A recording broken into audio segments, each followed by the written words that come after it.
이례적으로 빠르게 실패를 인정했던 북한 2차 발사를 또 예고했습니다. 김여정 부부장의 담화문을 보면요.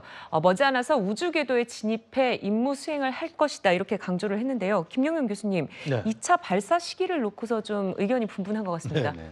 우리의 이제 관심은 이제 북한이 이 네. 지난번 실패를 어느 정도 속도로 빨리 만회하느냐인 것 같습니다. 네.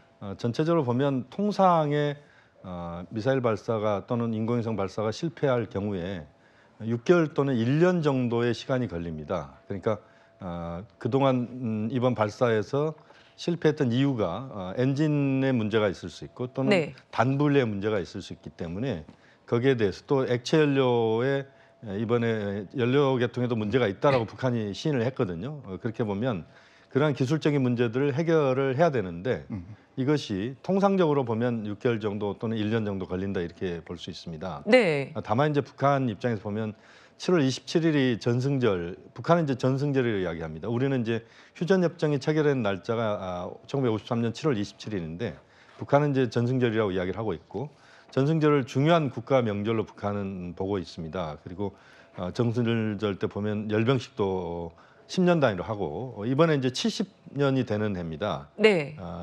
그러니까 휴전협정 체결 70년이 되는 날이 7월 27일이기 때문에 북한으로서는 그날 이전에 다시 한번 인공위성 정찰위성을 발사해서 그것을 성공시켜서 전승절에 뭔가 분위기를 바꿔내는 네. 이런 흐름들을 아마 고민할 거라고 봅니다. 네. 그렇게 보면 현재로서는 이제 두 가지가 다 그 가능성이 있을 수밖에 없다. 다만 이제 기술적인 부분의 완성도를 최대한 높여서 다시 실패하는 경우에는 이제 북한으로서는 상당히 이제 국제사회에 북한의 기술력이 수준이 높지 않다라고 하는 것을 자인하는 것 아니겠습니까? 이렇게 보면 그것에 대한 부담이 있을 수 있기 때문에 좀 그 시간을 두고 할 가능성도 있고 다만 네. 이제 전승절이 바로 앞에 있기 때문에 그 이전에 좀 더 속도를 내서 발사할 가능성도 현재로서는 가능성도 있다. 뭐 이렇게 볼 수 있겠습니다.